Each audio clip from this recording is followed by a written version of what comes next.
Students, मैं Mukesh Saini PGT mathematics government senior secondary school Khori आप सबका स्वागत करता हूं। प्यारे बच्चों, आज हम कैलकुलस के एक इंपॉर्टेंट टॉपिक डिफरेंशियबिलिटी के बारे में पढ़ चुके हैं। इससे पहले आपने फंक्शन, डोमेन्स, उनके रेंज के बारे में पढ़ा है। उसके बाद आपने लिमिट्स ऑफ फंक्शंस के बारे में पढ़ा और फिर 12th क्लास में आपने continuity of a function at A point पढ़ा है और उसके बाद आपने continuity of a function in an interval पढ़ा। आप याद करेंगे कि किसी फंक्शन को कंटिन्यूअस कब कहते हैं, तो आप को याद होगा कि किसी फंक्शन को हम कंटिन्यूअस कहते हैं अगर ज्योमेट्रिकली बात करें तो उसका जब हम ग्राफ बनाते हैं उसमें किसी प्रकार का ब्रेक ना हो। दूसरी बात, अगर हम अलजेब्रिकली बात करें तो किसी फंक्शन को कंटिन्यूअस कहते हैं अगर उसकी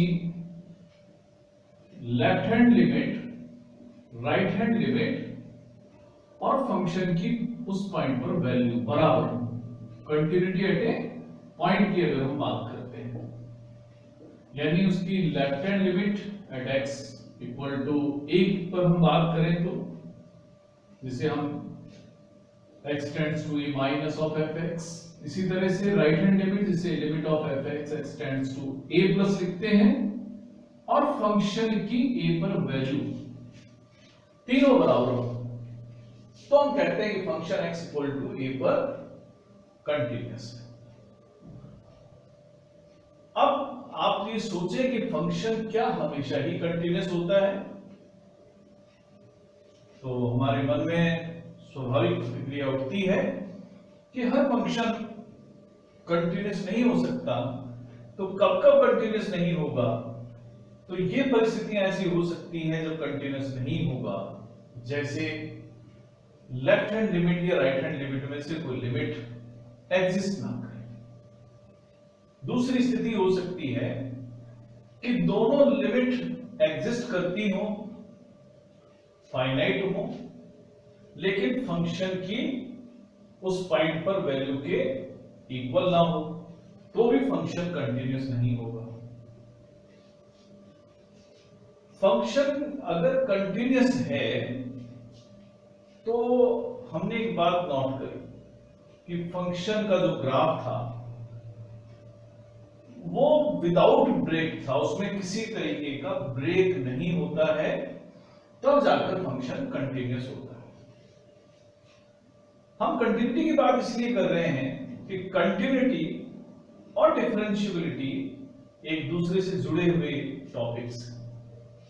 हमने डिफरेंशिएशन, डेरिवेटिव्स के बारे में 11th क्लास में पढ़ा है, तो आपने वहां देखा कि अलजेब्रिक फंक्शंस और ट्रिग्नोमेट्रिक फंक्शंस के डेरिवेटिव्स हम 11th क्लास में पढ़कर आ चुके हैं। हमने एक्स स्क्वायर, एक्स क्यूब, इस तरह के जो फंक्शंस थे जैसे 2x + 5 raised to power 3, यानी अलजेब्रिक फंक्शंस जो लीनियर टाइप के हों उनके डेरिवेटिव्स करें। लेकिन क्या आप एक बात सोच सकते हैं कि अगर मान लो मुझे इस तरीके का कोई फंक्शन दिया जाए 1/x और हमसे कहा जाए कि आप इसका डेरिवेटिव फाइंड करें और उस समय फाइंड करें कि जब x 0 है, तो f' क्या होगा जबकि x = 0। तो आपको इसका डेरिवेटिव फाइंड करने में कुछ परेशानी महसूस हो सकती है। तो यहां पर सोचने की बात यह है कि क्या हर फंक्शन का हर पॉइंट पर डिफरेंशिएशन किया जा सकता है। अगर किया जा सकता है तो क्या कंडीशन है, अगर नहीं किया जा सकता तो क्यों नहीं किया जा सकता, क्या कारण है, ये सारी बातें आज के इस टॉपिक में हम पढ़ेंगे। प्यारे बच्चों, आज हम ये जानना चाहेंगे कि किन परिस्थितियों में किसी फंक्शन का डिफरेंशिएशन कर सकते हैं, यानी उसका डिफरेंशियल कोफिशिएंट फाइंड कर सकते हैं, और किस परिस्थिति में हम वो डिफरेंशियल कोफिशिएंट उस पर्टिकुलर पॉइंट पर फाइंड नहीं कर सकते, और इसकी हमें जरूरत क्या है। ये जो हम डेरिवेटिव्स पढ़ते हैं क्या हमारे डेली लाइफ में भी काम आता है? तो इसके लिए एक क्वेश्चन देखते हैं कि अगर हमारे पास एक बस है और वो 4 घंटे में 200 किलोमीटर ट्रेवल करती है, तो आपसे अगर पूछा जाए कि उस बस की स्पीड क्या है, तो आप एवरेज स्पीड बड़े आराम से बता देंगे कि average speed of the bus जो है वो 200 डिवाइडेड बाय 4 है, यानी 50 किलोमीटर्स पर आवर। लेकिन अब सोचने की बात यह है कि क्या वो बस पूरे 4 घंटे के दौरान 50 किलोमीटर की स्पीड से ही ट्रेवल करती रहेगी?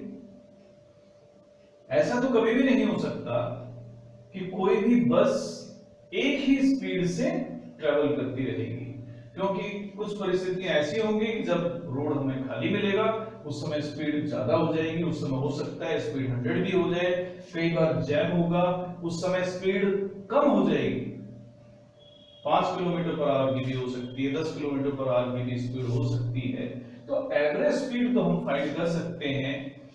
अगर हमसे ये कहा जाए कि पर्टिकुलर 2 घंटे 5 मिनट बाद स्पीड कितनी थी, तो इसके लिए हमें डेरिवेटिव्स की जरूरत पड़ती है। तो वो कैसे डेरिवेटिव्स काम करते हैं तो जरा देखते हैं। मान लेते हैं कि ये जो जर्नी है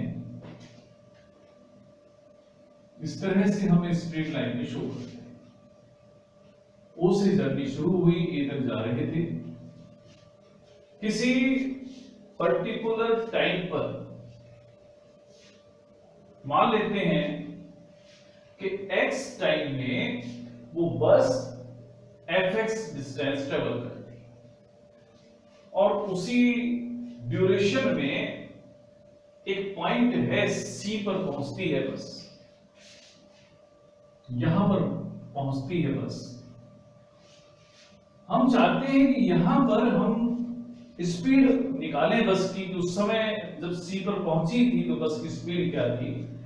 तो इसके लिए हम एक काम करते हैं कि सी के पास में कोई और पॉइंट ढूंढ लेते हैं जो उसके नजदीकी पॉइंट है। तो मान लेते हैं ये सी पॉइंट है और सी से थोड़ी डिस्टेंस पर एक पॉइंट है जिसे हम सी से डिनोट करा है, वो सी प्लस एच। तो यहां पर जो टाइम हमने लिया है वो लिया है x, और डिस्टेंस ट्रेवल्ड को दिखा रहे हैं हम fx। Let time is denoted by x and distance is denoted by fx।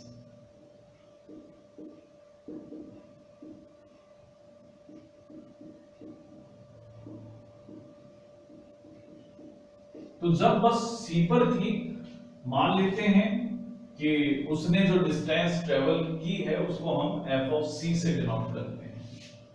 तो यहां पर ओ से सी की डिस्टेंस को हम लिखेंगे एफ ऑफ सी। डी उसके नजदीक पॉइंट है और एच टाइम और निकल गया उसके बाद में, तो ओ से डी की जो डिस्टेंस है उसे हम शो कर रहे हैं एफ सी प्लस एच से। अब ये जो डिस्टेंस ट्रेवल हुई है सी से डी टाइम, सी से डी पॉइंट तक, वो एच टाइम में ट्रेवल हुई। तो स्पीड जो होगी इन टाइम एच की अगर हम बात करें तो ये होगा distance OD minus distance OC और time from time taken from C to D. अब आप ये देख सकते हैं कि ओ से ओडी डिस्टेंस जो है एफ सी प्लस एच है, ओ सी एफ सी है, और जो डिस्टेंस ट्रेवल हुआ है वो एच टाइम में ट्रेवल हुआ है। अब अगर ये जो हमने डिस्टेंस एच टाइम में ट्रेवल की है, ये टाइम अगर टेंड्स टू 0 हो जाए, यानी ये बी पॉइंट इसके बहुत ही नजदीक आ जाए, तो उस स्थिति में as h tends to 0, then ये जो एक्सप्रेशन है, एक्सप्रेशन एट आरएचएस यानी राइट साइड में,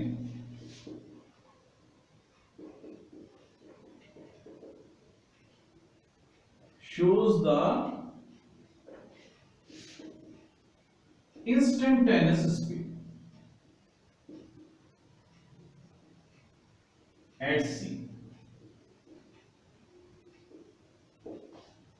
और इसको हम उस समय एफ डैश सी से डिनोट करते हैं, और लिखते कैसे हैं कि limit h tends to 0 f c plus h minus f c over h. ये जो एक्सप्रेशन है इसे हम derivative of f x at x equal to c करेंगे। याद रखें कि ये जो इंटरवल हम लेते हैं एच, ये बहुत स्मॉल होना चाहिए। अब ये जो फंक्शन है जो कि टाइम और डिस्टेंस को रिलेट कर रहा था, उसका डेरिवेटिव हमने फाइंड करा, जिसे हमने एफ डैश सी से डिनोट करा। तो किसी फंक्शन को अब हम कह सकते हैं कि डिफरेंशिएबल होगा, और डिफरेंशिएबल अगर होगा तो उस स्थिति में होगा कि जब ये expression f c plus h minus f c upon h की लिमिट एच टेंड्स टू 0 होने पर फाइनाइटली एग्जिस्ट करे।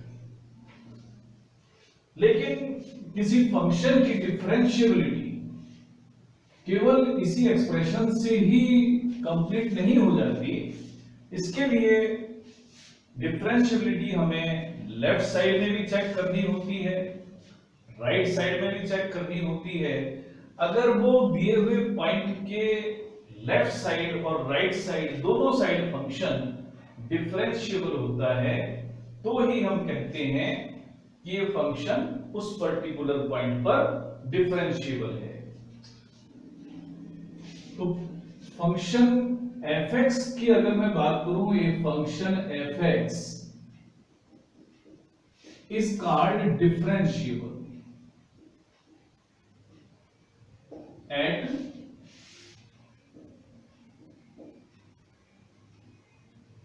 x equal to c. तो x इक्वल टू सी पर किसी फंक्शन को डिफरेंशिएबल कहते हैं इफ अगर ये दोनों expressions limit x tends to 0 f c minus h minus f c upon minus h और f c plus h minus f c upon h, ये दोनों एक्सप्रेशंस x टेंड्स टू 0 की स्थिति में फाइनाइटली एग्जिस्ट करते हो और इक्वल भी। ये जो एक्सप्रेशन है जो सी पॉइंट के लेफ्ट साइड में डिफाइन हो रहा है, इसे लेफ्ट हैंड डेरिवेटिव कहते हैं, एल एफ डैश सी से डिनोट करते हैं। इसी तरह से सी पॉइंट के राइट साइड में डिफाइन होने वाले इस फंक्शन को हम राइट हैंड डेरिवेटिव कहते हैं और आर एफ डैश सी से डिनोट करते हैं। कई बार इसको हम एफ डैश सी प्लस सी भी डिनोट करते हैं। इसको हम एफ डैश सी माइनस इस तरह से भी डिनोट करते हैं। तो ये तो रही इंस्टेंटेनियस स्पीड से रिलेटेड बात या डेरिवेटिव्स की बात। अगर हम बात करें ज्योमेट्री में, तो ज्योमेट्री में किसी फंक्शन का जो डेरिवेटिव है वो क्या रिप्रेजेंट करता है, ये भी समझना हमारे लिए बहुत जरूरी है। तो आइए ये समझें कि अगर हम ज्योमेट्री की बात कर रहे हैं तो फंक्शन का डेरिवेटिव या डिफरेंशियल कोएफिशिएंट जिसे कहते हैं वो क्या रिप्रेजेंट करता है। हम एक कर्व लेते हैं y equal to fx type के कर्व ले लेते हैं। यहां इस y equal to fx curve पर एक पॉइंट है A और इस पॉइंट का x कोऑर्डिनेट सपोज A ले लेते हैं। ये x एक्सिस है, ये y एक्सिस है, ये हमारा कार्टेशियन प्लेन है। ये y इक्वल टू fx है तो A के जो कोऑर्डिनेट्स होंगे A और f A होंगे। मान लेते हैं इस एक पॉइंट के बहुत ही नजदीक एक पॉइंट और है और वो हम लेते हैं B।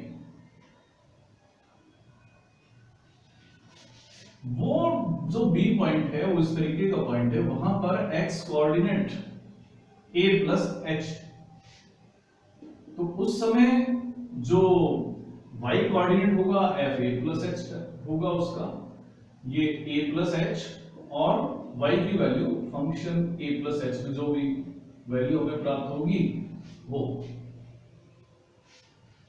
अब अगर हम इसके स्लोप की बात करें, अगर हम इसके स्लोप की बात करें तो स्लोप ऑफ ए बी क्या होगा, तो स्लोप ऑफ ए बी की हम बात करते हैं तो स्लोप ऑफ ए बी हम फाइंड कर सकते हैं, क्योंकि ये स्लोप फाइंड करना हम लोगों ने 11th क्लास में सीख लिया। किसी कोड का slope y2 minus y1 upon x2 minus x1, तो स्लोप ऑफ ए बी होगा f a प्लस h माइनस f a अपॉन a प्लस h माइनस a, जिसे हम सॉल्व करने के बाद लिख देंगे f a प्लस h माइनस f a अपॉन h। असल में ये जो कोड है इस समय इस कर्व की एक सीकेंट है, तो यानी जो कोड AB का स्लोप है वो सीकेंट AB का भी स्लोप है। असल में ये जो पॉइंट है B A पॉइंट के बहुत नजदीक है, हमने समझने के लिए इसको थोड़ा सा दूर बनाया। अब जैसे जैसे हमारे पास में H की वैल्यू कम होती जाएगी, जो पॉइंट B है इस कर्व पर और नजदीक आता चला जाएगा A पॉइंट, यानी जैसे जैसे A प्लस H A के नजदीक आएगा, A प्लस H A की तरफ आ जाएगा, उस समय पॉइंट B A पर आ जाएगा। और ऐसी स्थिति में ये जो सीकेंट है AB वो दरअसल टेंजेंट बन जाएगी। जैसे और हम नजदीक लेंगे एक नई सीकेंट, एक नई सीकेंट, एक नई सीकेंट, तो एक सिचुएशन ऐसी आएगी जब ये जो हमारी कोड है जो सीकेंट थी असल में एक टेंजेंट बन जाएगी। तो यानी ऐसी स्थिति में ये टेंजेंट का काम करेगी, और वो कब करेगी, जब हमारा h बहुत ही कम होगा। तो उस स्थिति में जो सीकेंट AB है वो बन जाती है tangent AB, tangent at A। कब होगी, तो उस स्थिति में होगा जबकि h हमारा टेंड्स टू 0 होगा। इसे हम लिखेंगे f a प्लस h माइनस f a अपॉन h। तो यानी कि आप ये समझ सकते हैं, लेकिन ये भी हमने देखा था कि f a प्लस h माइनस f a अपॉन h derivative of fx at x equal to a को रिप्रेजेंट करता है। यानी इसका मतलब ये हुआ कि ये जो डेरिवेटिव है ये x इक्वल टू a पर टेंजेंट के स्लोप को रिप्रेजेंट कर रहा है। तो अभी तो हमने देखा था कि पॉइंट जो था बी वो राइट साइड ऑफ द ए था, इसलिए जब ये डेरिवेटिव हम फाइंड करते हैं तो इसे हम आर एफ डैश ए भी लिख देते हैं। लेकिन अगर इसी प्रकार से जैसे हमने बी पॉइंट लिया है इस कर्व पर, अगर हमने लेफ्ट साइड ऑफ द ए ले लिया होता, यहां एक पॉइंट और ले लेते सी और उसके जो एक्स कोऑर्डिनेट को मैं अगर a माइनस एच लेता तो उस समय उसका y coordinate F a minus H होता। तो उस समय स्लोप ऑफ AC कितना हो जाता, हम यहां लिख रहे हैं स्लोप ऑफ AC उस समय होता f a minus h minus f a upon a minus h minus a, यानी f a minus h minus f a upon minus h. अब यहां पर भी वही स्थिति है कि जैसे जैसे ये C पॉइंट यानी h की वैल्यू मैं जैसे ही कम करूंगा और जब मैं h की वैल्यूज को नजदीक ले जाऊंगा a के, तो इस C पॉइंट इस कर्व पर चलता हुआ धीरे धीरे धीरे स्थिति ऐसी आएगी जब C और A कोइंसाइड करेंगे, और जब C और A कोइंसाइड करेंगे उस स्थिति में जो CA है वो सीकेंट ना रहकर एक टेंजेंट बन जाएगी। तो यानी कि ये जो एक्सप्रेशन हम लिख रहे हैं F A minus h minus f a upon minus H, तो जब जब ये h टेंड्स टू 0 होगा उस समय ये स्लोप ऑफ टेंजेंट को रिप्रेजेंट करेगा, क्योंकि हम ए पॉइंट पर लेफ्ट साइड से पहुंच रहे हैं और ये डेरिवेटिव की डेफिनेशन है, इसलिए हम कहते हैं कि ये जो एक्सप्रेशन है लेफ्ट हैंड डेरिवेटिव को रिप्रेजेंट करता है और इसे हम एल एफ डैश ए से डिनोट कर देते हैं।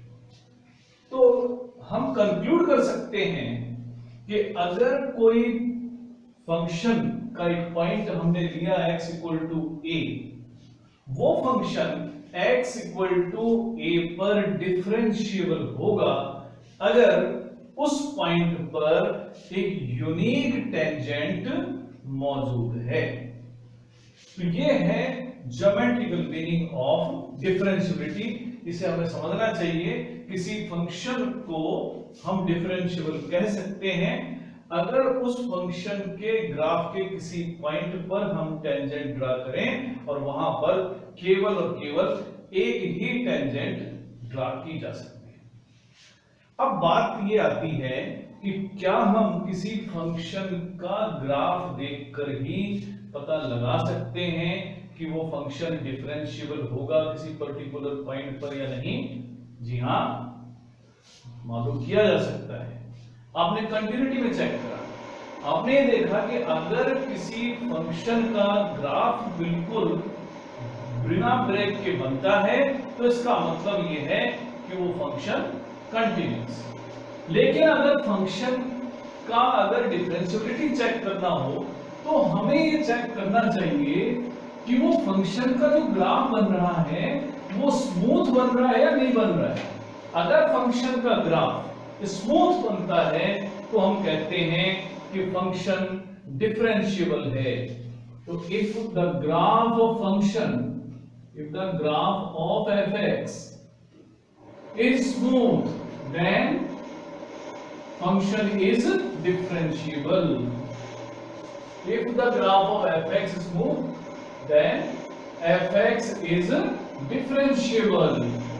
अब बात आती है कि अगर मान लो ग्राफ हमने इस तरीके का बनाया है जो स्मूथ नहीं है, स्मूथ नहीं होने का मतलब है या तो उस ग्राफ में कहीं पर कोई पॉइंट उभरा हुआ है या कोई गहरा पॉइंट है, या फंक्शन के ग्राफ में कहीं पर कंटिन्यूटी नहीं है, कंटिन्यूटी ब्रेक हो रही है। जैसे एक सिचुएशन ये हम ले सकते हैं, इस तरह का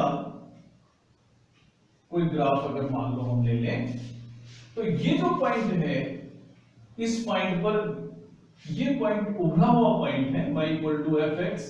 अगर आप यहां पर टेंजेंट ड्रा करने की कोशिश करेंगे तो यहां पर एक से ज्यादा टेंजेंट बन सकती हैं।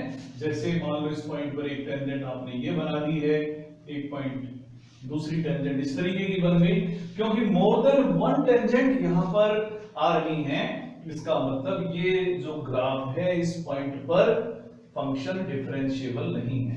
दूसरी स्थिति भी आ सकती है, अगर मान लो हमने कोई ग्राफ बनाया है और इस तरीके का ग्राफ बना दिया, यहां बीच में ब्रेक आ गया, तो इस तरीके का फंक्शन अगर कोई ग्राफ बना रहा है तो इसका मतलब ये फंक्शन डिफरेंशिएबल नहीं है, क्योंकि यहां पर ब्रेक है। तो देखकर हम बता सकते हैं कि फंक्शन में अगर कोई कॉर्नर पॉइंट हुआ इस तरीके का शार्प ऊपर या नीचे गहरा पॉइंट हुआ तो फंक्शन डिफरेंशिएबल नहीं होगा। अगर फंक्शन में कहीं ब्रेक हो गया यानी वो डिसकंटिन्यूअस है तो डिफरेंशिएबल नहीं होगा।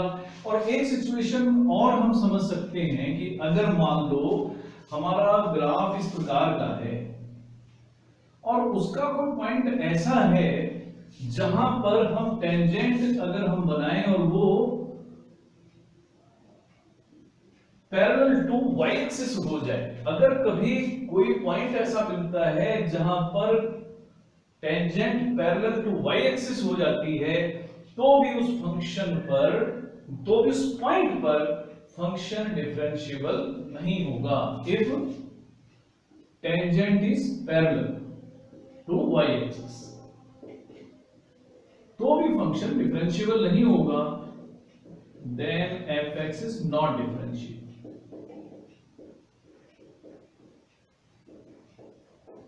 at that point। तो हम ग्राफ की हेल्प से भी बता सकते हैं कि अगर ग्राफ पर कोई कॉर्नर पॉइंट है तो फंक्शन डिफरेंशिएबल नहीं होगा, ग्राफ पे ब्रेक है तो फंक्शन डिफरेंशिएबल नहीं होगा, और ग्राफ इस प्रकार का है कि किसी पॉइंट पर हम टेंजेंट ड्रा करते हैं वाई एक्सिस के पैरेलल आ जाती है तो भी फंक्शन डिफरेंशिएबल नहीं होता है। तो अभी हमने देखा है कि जो डिफरेंशिएबिलिटी है उसका ज्योमेट्रिकल मीनिंग क्या है। अब डिफरेंशिएबिलिटी जो है रेट ऑफ चेंज को भी मेजर करने में काम आता है। कैसे कि अगर मान लो y कोई फंक्शन है x का, अगर y में चेंज होता है डेल्टा y का, एक बहुत छोटा चेंज हम ले लेते हैं, और y की वैल्यू चेंज होकर y प्लस डेल्टा y हो जाती है, तो क्योंकि y और x एक दूसरे से जुड़े हुए हैं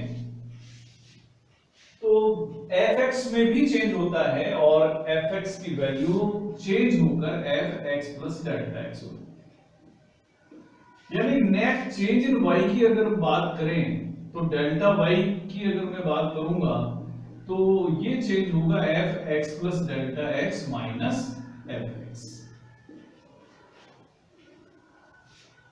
अगर मैं पर यूनिट चेंज की बात करूं कि अगर डेल्टा x के रेफरेंस में चेंज हुआ डेल्टा y तो पर यूनिट चेंज हुआ delta y over delta x, जिसे हम इस तरह से लिख सकते हैं fx plus delta x minus fx over delta x। जिस समय डेल्टा x बहुत छोटा होगा यानी बहुत छोटा चेंज होगा, ये कह सकते हैं कि जब जब डेल्टा x टेंड्स टू 0 होगा उस स्थिति में हम लिख सकते हैं कि delta y over delta x when delta x tends to 0। तो ये एक्सप्रेशन जो राइट साइड में होगा fx plus delta x minus fx over delta x,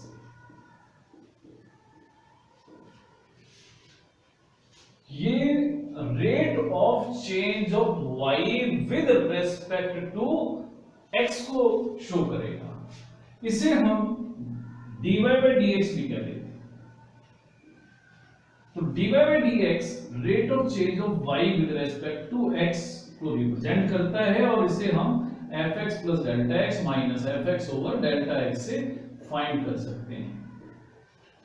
तो यानी कि जो डिफरेंशियल कोफिशिएंट ऑफ y है वो वास्तव में y के चेंज होने की रेट को भी रिप्रेजेंट करता है विद रेस्पेक्ट टू x, उस समय इसको हम कहते हैं dy बाई dx, और ये एक्सप्रेशन होता है fx plus delta x minus fx over delta x. लेकिन ये हमें ध्यान रखना पड़ता है कि इस स्थिति में जो डेल्टा एक्स है वो बहुत कम होता है, टेंड्स टू 0 होता है। तो प्यारे बच्चों, आप समझ गए होंगे कि डिफरेंशियबिलिटी की हेल्प से हम कोई इंस्टेंटेनियस चेंज फाइंड कर सकते हैं। ये हमारा फिजिकल बेनिफिट है डिफरेंशियबिलिटी का।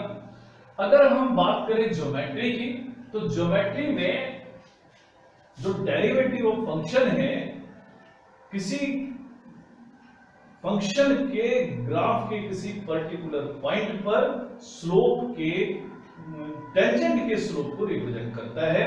और अगर हम बात करें y और x को एक फंक्शन के तौर पर देखें, तो जो dy बाई dx है या derivative of y with respect to x है, वो y के x के रेस्पेक्ट में चेंज होने की रेट को भी रिप्रेजेंट करता है।